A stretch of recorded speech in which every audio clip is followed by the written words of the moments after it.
Welcome to Energy Frontier, the Wyoming Landscape Podcast. Hosted by Dr. Holly Krutka, Executive Director of the School of Energy Resources at the University of Wyoming. The show highlights SER's role supporting our mission to promote energy-driven economic development for the state of Wyoming. Welcome back, listeners. Today on our podcast, we're going to touch on all the topics we like to cover on this podcast. So we're going to talk about energy innovation. We're going to talk about Wyoming and the energy sector here. And we're going to talk about leadership. So our guest today is Cindy Crane. Cindy, welcome to our podcast. Thank you, Holly. I'm proud to be here.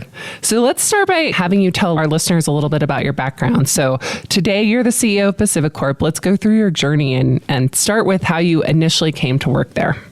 Absolutely. Love to. So I initially started for a company by the name of NERCO. It was owned by PacifiCorp, primarily owned, and it had an oil and gas company, a minerals company, and a coal company. So that's how I got into the energy business. And then I moved over to the utility side of PacifiCorp when NERCO was sold to Kennecott in 1993. What does utility necessarily mean? Is that it can be electricity and also natural gas distribution. So what specifically was in that portfolio? Well, at NERCO, the oil and gas company had exploration as well as the some of the distribution of the oil and gas.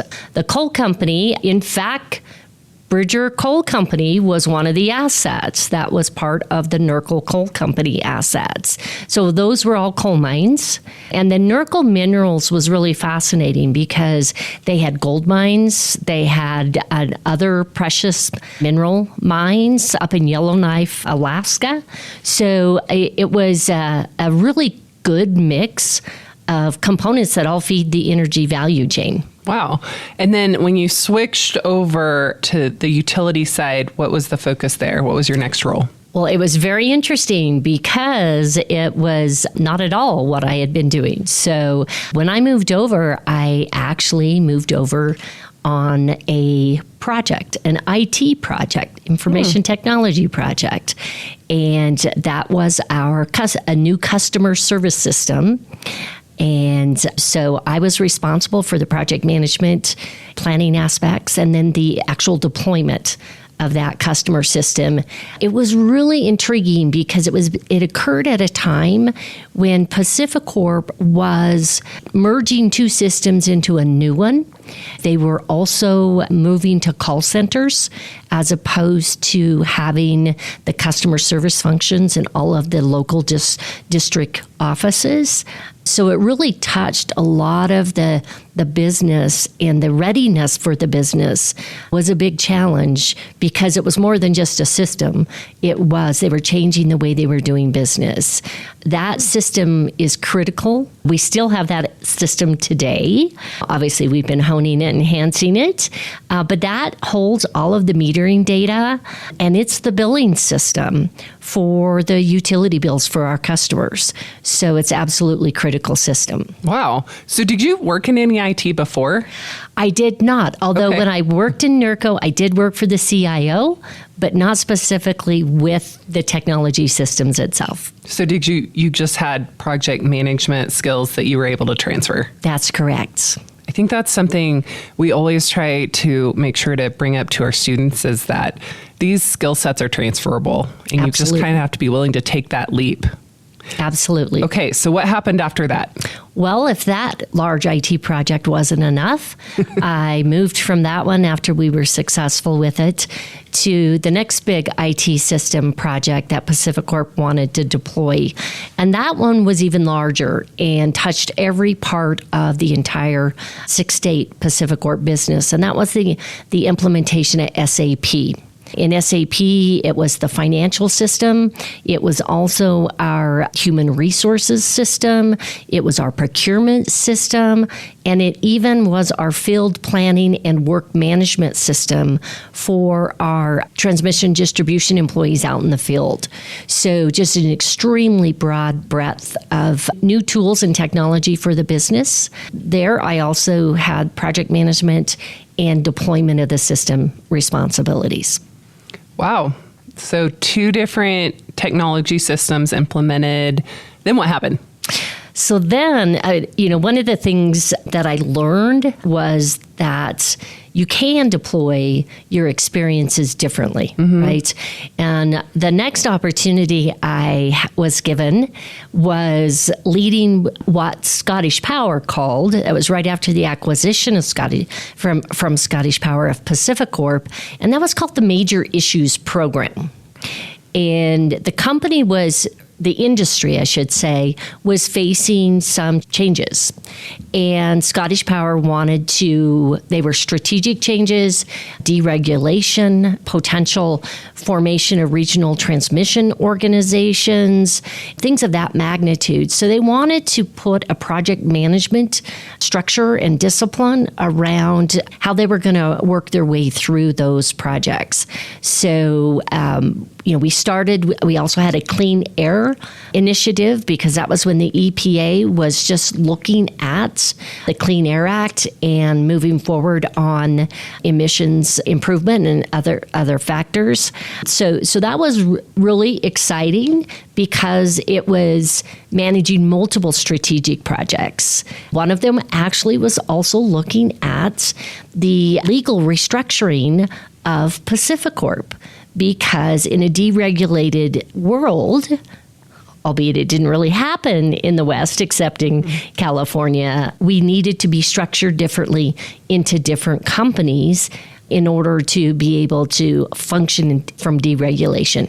And now maybe not everyone's familiar with that term. So when it comes to the utility sector, at a very high level, what does it mean to be deregulated? Yeah, so deregulation is first and foremost, and there's so many different levels of it, but is typically the customers have choice, and they have choice for their energy supplier. And typically the poles and wires, so the delivery side of that remains in more of a regulated structure, but it's the energy supply side that really turns into the choice for the customer. And so there is the federal environmental regulation, but what you're talking about is really the regulation of the costs by public service commissions or whatever that group is in each state. That is correct. Okay. It's at a state level. Yeah. Okay, so then what happened in your career? Well, then I stepped from there. I moved into leading PacifiCorp's strategy and business planning organization. And I was in that role when the Berkshire Hathaway acquisition came along. I was involved in that transaction from the start all the way through financial close. And then I worked for Mr. Greg Abel for the first 2.5 years, worked with him to reorganize PacifiCorp into divisions such as the PacifiCorp Energy Division, the Rocky Mountain Power Division, and the Pacific Power Division. And that was really because we wanted to make sure that the business was focused from a local perspective, local decision making, and really was more close to their customer base. So that was very exciting to be able to make a big difference in the way we really interacted with our stakeholders at our state and our community level. So a lot of changes that you've seen in the years that you had all these roles. It's been exciting. The whole road's been exciting. So what next? Well, energy strategy came back to me, and then I started focusing on completing the company's wind fleet, the initial wind fleet that we built, and that was here in Wyoming. Yep. So that was our Glen Rock, our Rolling Hills, and our 7 Mile Hill projects.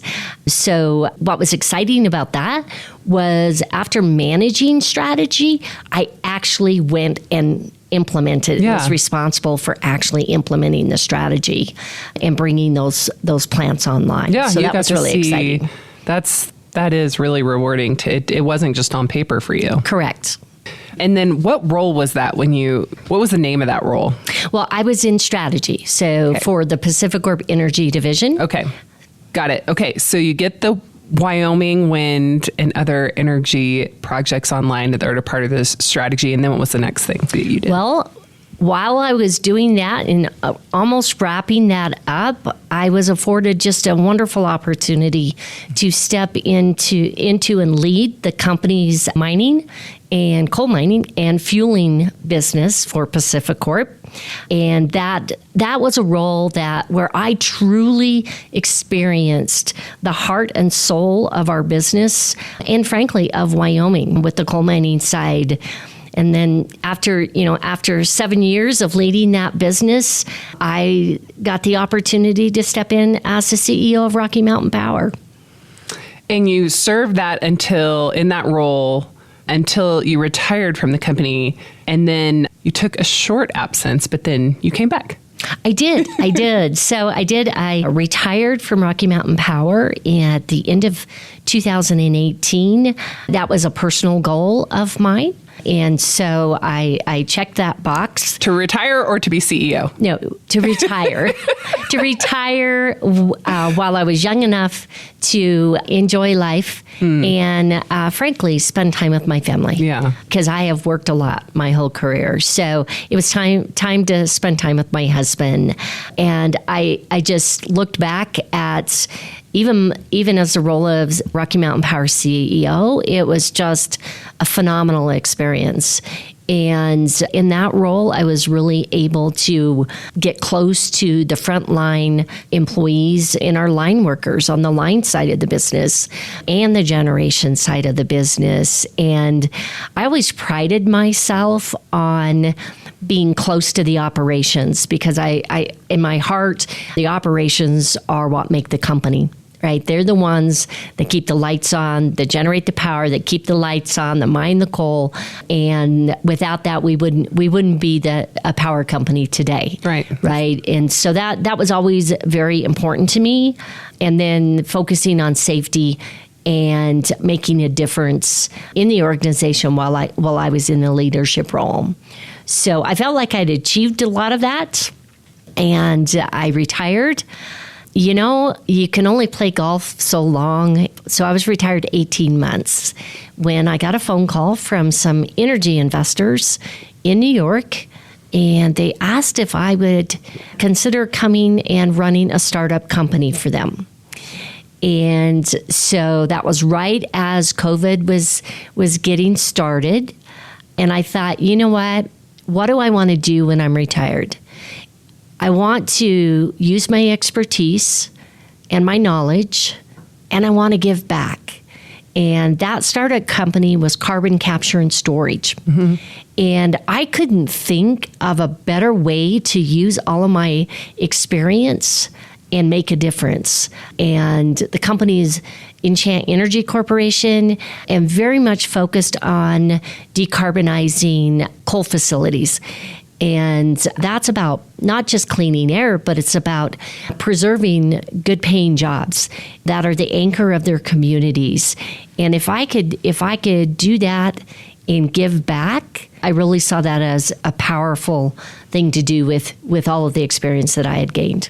I've heard you talk about this a few times, but I hadn't heard it in the same context as all the time you spent at Rocky Mountain Power working with the frontline workers and in these coal communities and the power line workers. So is that that was one of the things that inspired you to take that role? It was because you really grow an unbelievable appreciation for, I mean, they're the heart and soul of America. Yeah. Right. And so, and I felt the country was going in a direction that they were just getting a bad rap. Getting left behind. That's right. Getting left behind. And so people had to start stepping up and fighting to preserve the jobs and their way of life and their communities. Well, thank you for doing that. So you could only play golf so long, and I guess you can only be CEO of a startup for so long before someone comes recruiting you for something to run something even bigger. So then you got a call back from PacifiCorp. I did. And so what was that call? Yes, in fact, a story very few people know. I was, as you know, here in Wyoming, we have a biweekly call with many of the state agencies in the School of Energy Resources and Enhanced Oil Recovery Institute. And I was on that call one Thursday morning, and my cell phone rang. And so I answered that, and it was Mr. Greg Abel from Berkshire. Mm-hmm. And Greg and I got to know each other very well. I worked with him for many, many years. And we talked about the challenges that PacifiCorp was facing in light of the wildfires, the catastrophic wildfires in Oregon. And he really needed somebody that could tackle tough issues, which I had proven over my career that I could take on tough issues and be successful. And he needed somebody that knew this company inside out. And so he asked if I would come back and manage the company through it. I told him I had to think about it. I told him I had to talk to my husband, and he said, take the weekend. But I did take 2.5 weeks, and it's just a tremendous opportunity. And the reason I'm back is I poured my heart and soul in this company for over 30 years. And if the company needs leadership and help to manage through tough times, then I'm going to step up the plate and do it. I will say I had no idea what was happening. I do remember you went, I think it was during COVID, so we were doing a meeting on Zoom, and you went off. I remember you had your phone, and you were kind of jumped and gone off camera. That was the Thursday morning that the call came in. Yeah, and then I don't know. I think it took a while before the rest of us knew what had happened, but it was amazing because you did come back to our call and had it all together, where as many people might be a little bit distracted in that scenario. So now you lead PacifiCorp, which serves 2 million customers across 6 states through 2 divisions. So Pacific Power and then Rocky Mountain Power, which you previously you did retire from once. So the states you serve are California, Oregon, Washington, Idaho, Utah, and Wyoming. And as states and as regional areas, we have different approaches to our priorities in energy. How can one entity kind of serve both those areas? It's a challenge. It is a challenge. But I think the one thing that when things get complicated, the one thing we forget is the road that got us to the strength that we have today. Mm-hmm. And when the merger of Utah Power and Light and Pacific Power occurred back in 1989, they were very small relative to the size today, and significant growth, significant asset build, whether it's transmission, whether it's generation, and expansion on distribution has occurred since 1989, all as a fully integrated company. And so we are more tightly woven today than we were when we made the decision to bring the companies together. And I remind our team, we have to remember that strength of integrating these companies is why our customers in all of our states have among the lowest rates in the nation. Right. And, when things get tough, we tend to lose sight of those things. So certainly as we fast forward to today, not unlike many other things in society, energy policy changes have started to get further and further apart between the states. And so it is a greater challenge in order to be able to manage that integrated business. But, we also have to manage the legal compliances and everything else. So we think that to date, the system and the business has been extremely well served. But that doesn't mean there isn't a model that makes sense for the evolution of the times that we're in. And so, we have to be willing to keep our eyes open and our minds open and think about, is there a different structure that is going to work better on a go-forward basis. And we're certainly doing that. We're looking at that. We're having those discussions with stakeholders in our multi-state stakeholder group. We've had those, and we're also having those discussions now starting with state leadership as well. So don't know where we're going to go, but we need everybody at the table, and we need everybody at the highest levels of our states, because this is about the energy policy of each of the states, and it's about the economic viability and vibrancy of the economies in the states. And so it should be near and dear to all of our hearts. Yeah. And I think it's a really good point. I mean, the only reason we're able to sit around and talk and debate energy policy is because we already have great reliability and low prices. If Correct. either of those things were suffering, none of this, we wouldn't even be talking about the rest until that got fixed. So we take it for granted, and we're grateful that we get to. That's right. And even, especially, I would say, especially in your Mountain West states, Utah, Wyoming, and Idaho, we have very severe climates. And That's we need that electricity to stay on for our lives. So that's how we stay warm. That's it. You know, our businesses thrive from it. I'm sure they need it in the West Coast too, but They do.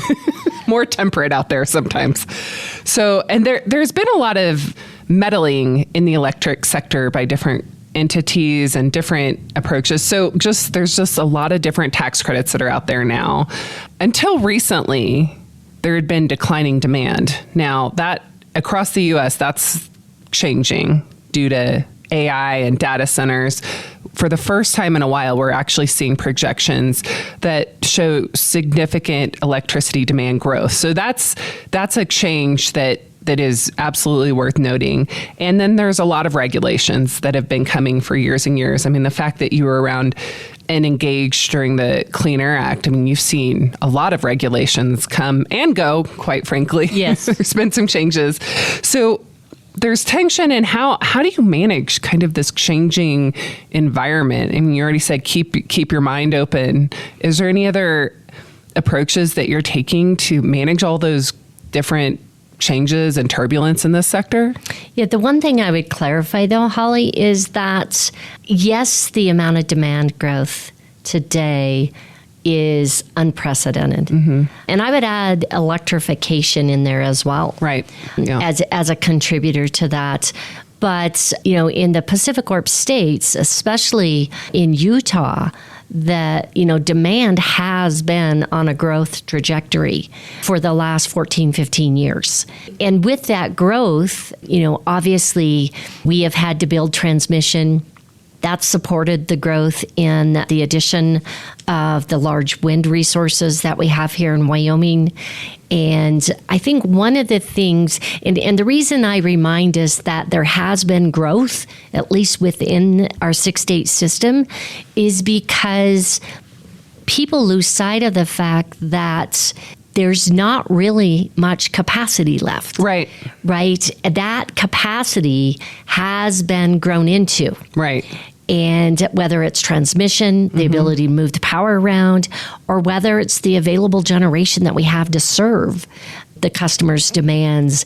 And so I think what's unique right now is that that situation, this unprecedented demand is now coming at a time when nobody's long generation anymore. Right. There's not excess capacity on the grid anymore.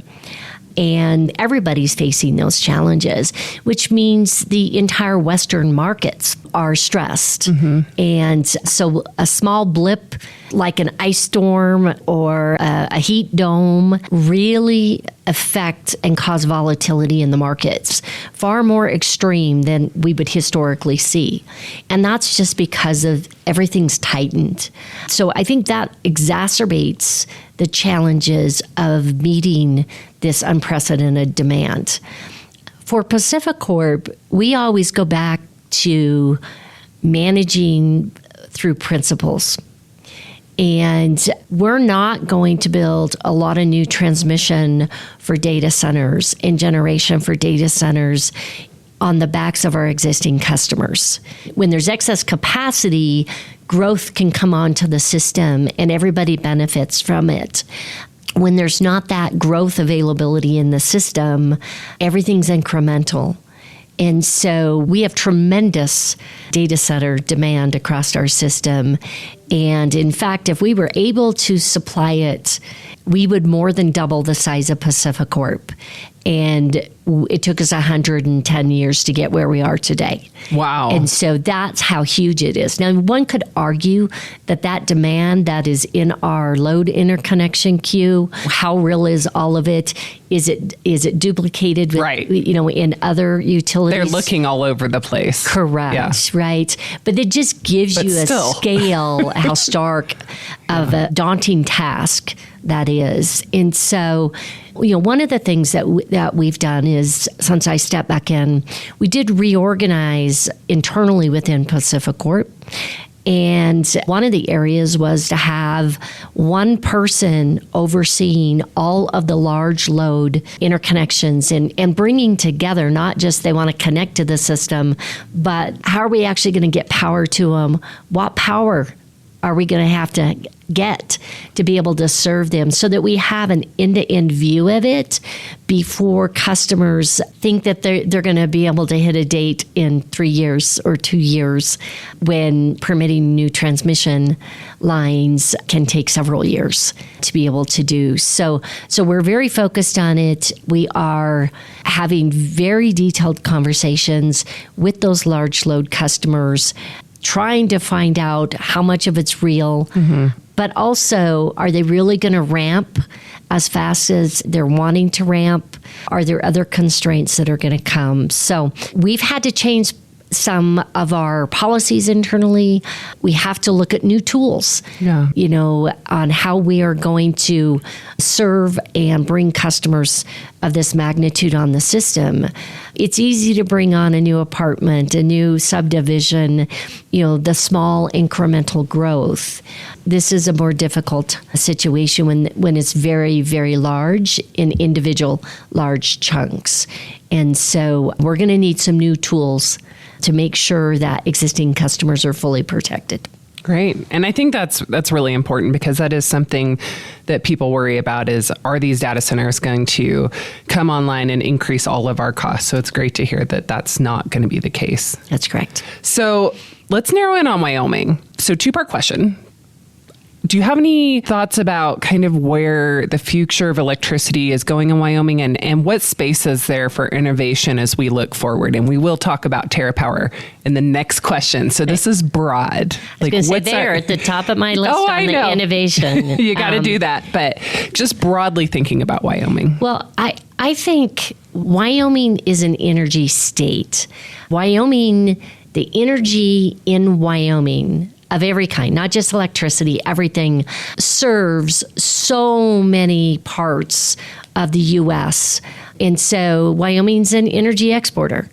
And I think that Wyoming has a tremendous opportunity to really lean into what they're already doing, who they really are already, which is a tremendous energy exporter. And I think the one thing we have to remember is to do that. I take us back to the grid is full. There's no capacity. So it is going to take more transmission capacity before we can add more generation to be able to export out of the state. And so we're going to have to look at that and be very thoughtful in how we do that. And I think, what really excites me, and I'm going to go to the TerraPower project now. Okay. So you don't even have to ask that question. I think the TerraPower project is just a super exciting innovation. And the location in Kemmer is such a complement to the Naughton facilities that we have there today. And we're looking very creatively at how those interact in a complementary fashion going forward, right? Not necessarily one versus the other, but in an integrated fashion, how can they complement each other? What really fascinates me with TerraPower's Natrium technology is the storage capability of it. Yeah, the energy storage. Yeah, the energy storage piece. And we definitely know that we need more and more storage on the system throughout the country. And if we can add a base load with storage, that is a very powerful combination. So we're very excited about it and the partnership that we've got with TerraPower. And just to explain how that works, so the nation's nuclear fleet has been what's called baseloaded, running all out pretty much throughout its history. And we've needed that. It's never been an issue. But as you have more variable production, meaning wind and solar coming online, it really helps to have more power plants that can ramp so they can meet the difference in demand and generation.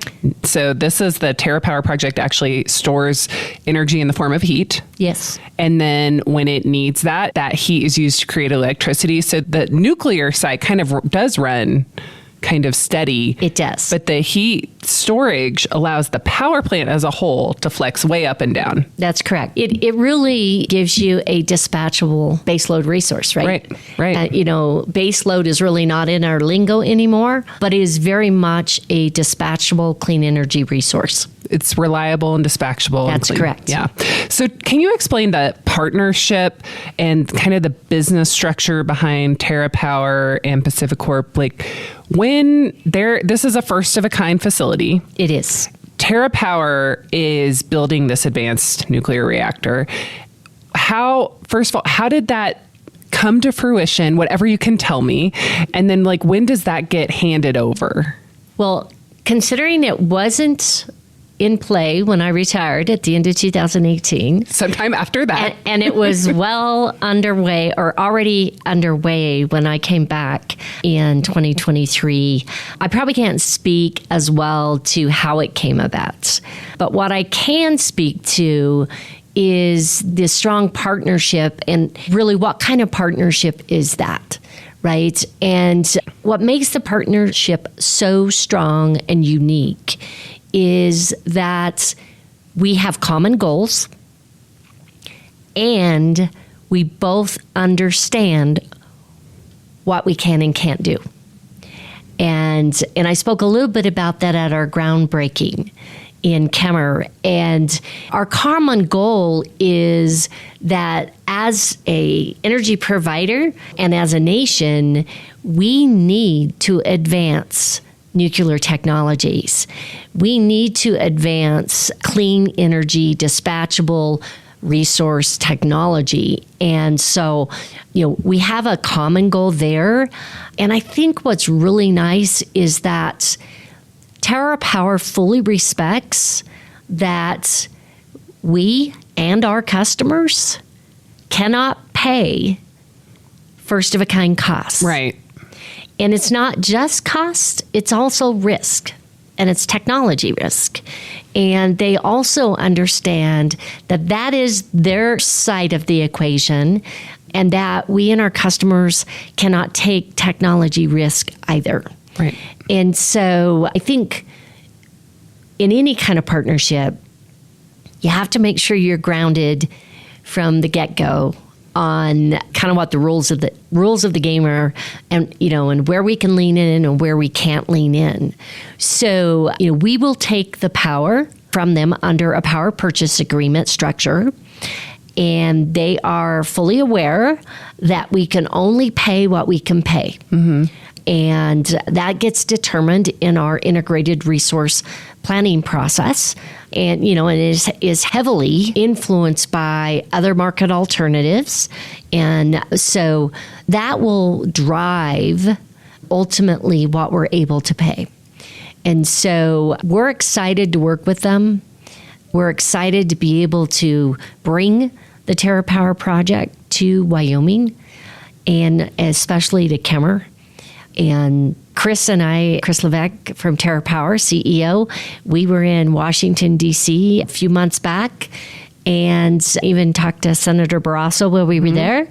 And we were there to talk about the partnership because it is unique.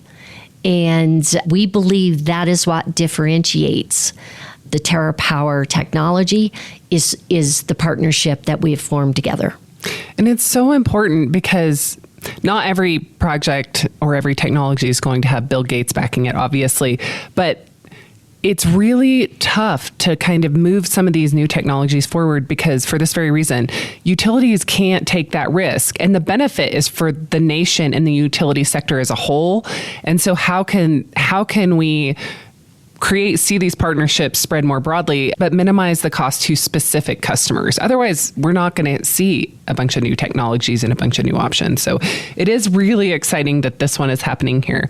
So I want to transition now to talk about leadership. Fantastic. And your leadership style. So just one example you've had a lot of leadership positions. One example relevant to me and to Wyoming is your voluntolding on the Energy Resources Council. So that's our governance board of the School of Energy Resources. Can you talk about, you've been doing that for a while. Why do you do that? I've actually been on the Energy Resource Council before I became the CEO of Rocky Mountain Power.